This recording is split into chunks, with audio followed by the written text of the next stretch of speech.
के राजा अमर प्रताप के राज्य में प्रजा बहुत ही सुखी और शांति से रहा करती थी। अमर प्रताप का एक पुत्र शिवेंद्र था, जो सुल्तानपुर का होने वाला राजा भी था। महाराज अमर प्रताप ने उसकी शादी के लिए लड़कियां ढूंढनी शुरू कर दी थी। शिवेंद्र के लिए दूसरे राज्यों से भी रिश्ते आया करते थे, लेकिन शिवेंद्र को कोई भी लड़की पसंद नहीं आती थी। शिवेंद्र, आपके विवाह को लेकर हम सब बहुत चिंतित रहते हैं। आखिर आप कब विवाह करेंगे? महाराज, हम किसी से विवाह कर लेंगे, परंतु वह हमें पसंद तो आनी चाहिए। यदि आप बुरा ना मानो तो हम आपको कुछ बताना चाहते हैं। कुछ भी बताने से पहले पिताजी, आपकी बात जान लें कि आपने हमें वचन दिया है कि जब तक हमें कोई लड़की पसंद नहीं आएगी, आप हमारा विवाह नहीं करवा सकते। हाँ, हम जानते हैं शिवेंद्र, और ठीक है, आप जाइए। शिवेंद्र वहाँ से चला गया और मंत्री जी महाराज के कक्ष में आए। क्या बात है महाराज, आप कुछ परेशान लग रहे हैं? हाँ मंत्री जी, शिवेंद्र को कोई लड़की पसंद ही नहीं आ रही है। ऐसे में उनका विवाह कैसे होगा? महाराज, मैंने सुना है वीरपुर के राजा अपनी पुत्री का स्वयंवर कर रहे हैं। एक बार शिवेंद्र को वहाँ भेज कर देखिए, शायद वहाँ की राजकुमारी उन्हें पसंद आ जाए। मंत्री जी, ये मजाक का समय नहीं है। आप भी जानते हैं वीरपुर हमारा दुश्मन राज्य है। वो भला अपनी पुत्री हमें क्यों देंगे? राजकुमार शिवेंद्र तो आपकी सारी बातें मानते हैं ना। आप अपनी पसंद से किसी को ले आइए। यही तो समस्या है मंत्री जी। हमने शिवेंद्र को वचन दिया है कि उनकी मर्जी के बिना हम किसी से उनका विवाह नहीं करवाएंगे। अगर राजकुमार को उनकी पुत्री पसंद नहीं आई तो वे बहुत क्रोधित होंगे। आप तो बड़े धर्म संकट में फंस गए हैं महाराज, लेकिन वीरपुर की राजकुमारी सच में बहुत सुंदर और बहादुर है। अगर वो आपकी बहू बन गई तो आपका राज्य भी संभाल सकती है। वहाँ तो बात नहीं बन पाएगी, लेकिन मंत्री जी आप ही कोई समाधान कीजिए कि राजकुमार को कोई पसंद आ जाए। ठीक है महाराज, हम कुछ करते हैं, लेकिन हम चाहते हैं कि आप राजकुमार को शिकार के लिए दक्षिण के जंगलों में जाने की अनुमति दे दे। ये कैसी बातें कर रहे हैं आप? क्या आपको पता नहीं कि वो जंगल खतरे से भरा हुआ है? हम जानते हैं महाराज, परंतु अभी ये जरूरी है। आप बस मेरी बात मानिए। ठीक है। महाराज ने मंत्री जी के कहे अनुसार शिवेंद्र को शिकार पर भेज दिया।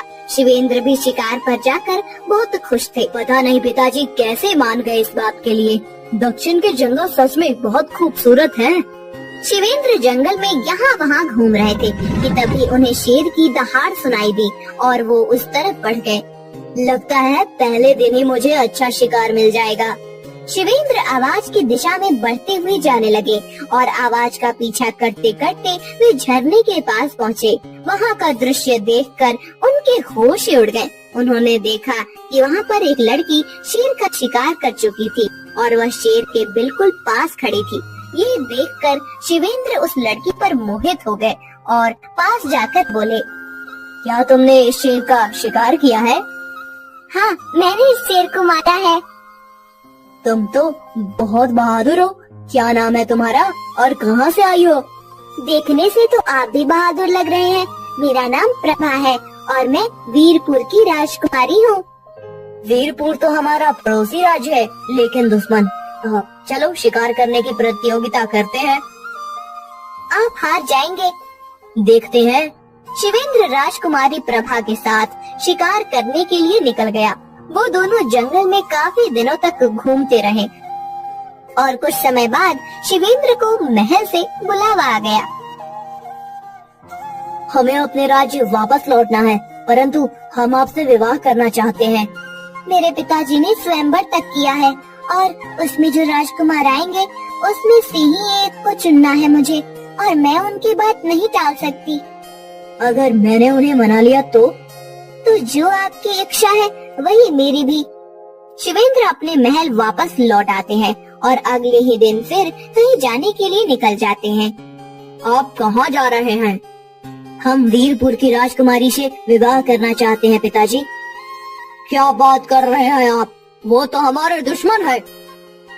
वो कभी इस संबंध के लिए नहीं मानेंगे। हम उन्हें मना लेंगे, लेकिन हम विवाह राजकुमारी प्रभा से ही करेंगे। ठीक है, आप जो चाहे करें, हमें मंत्री जी से काम है। शिवेंद्र वहाँ से चले गए और उनके पिता मंत्री जी के पास आए। मंत्री जी, इसलिए ही आपने शिवेंद्र को दक्षिण के जंगलों में भेजा, क्योंकि आपको पता था राजकुमारी प्रभा भी वहीं है। हाँ महाराज, आप सही समझे, अब बस देखते रहिए। शिवेंद्र वीरपुर राज्य में पहुँचते हैं और वहाँ के मंत्री जी से काम मांगते हैं। मैं काम की तलाश में यहाँ वहाँ घूम रहा हूँ, क्या महल में मेरे लिए कोई काम है? तुम कहाँ से आए हो और देखने में तो किसी राजकुमार से कम नहीं लगते। मैं तो आम लड़का हूँ, बस काम करना चाहता हूँ। ठीक है, वैसे भी राजकुमारी का स्वयंवर हो रहा है, बहुत काम है महल में, तुम यहाँ काम कर सकते हो। राजकुमारी प्रभा के स्वयंवर को अभी 3 दिन बाकी थे। राजकुमार शिवेंद्र वीरपुर के महल में सेवक बनकर कार्य करने लगे और उन्होंने कई लोगों से अपनी जान पहचान भी बना ली थी। क्या बात है शिव, तुम तो बहुत अच्छा भोजन बनाने लगे हो, सच में होशियार हो तुम। ये सब आपसे ही सीखा है, बस महाराज को भी मेरे हाथ का भोजन पसंद आ जाए। उन्हें भी आएगा, और जो राजकुमार स्वयंवर में आ रहे हैं उनको भी, लेकिन मैं स्वयंवर के लिए तुम्हारे साथ भोजन नहीं बनवा पाऊंगा। क्या आप कहीं जा रहे हैं? मंत्री जी ने नया बावर्ची भेजा है और मुझे कुछ दिन की छुट्टी दे दिया है, पता नहीं क्या चलता रहता है उनके मन में। लेकिन मैंने तुम्हें सब सिखा दिया है, तो तुम अच्छे से खाना बनाना। ठीक है।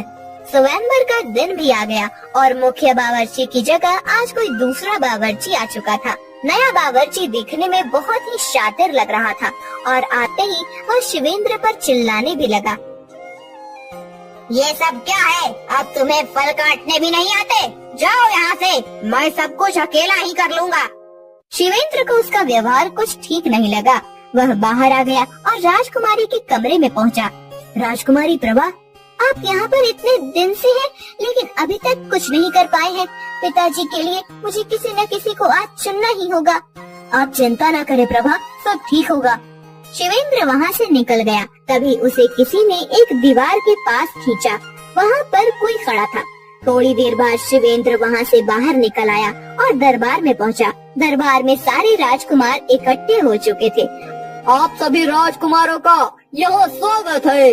आज हमारी पुत्री प्रभा आप में से किसी एक को अपना जीवन साथी चुनेगी, लेकिन उससे पहले हम चाहते हैं कि आप लोग भोजन कर ले।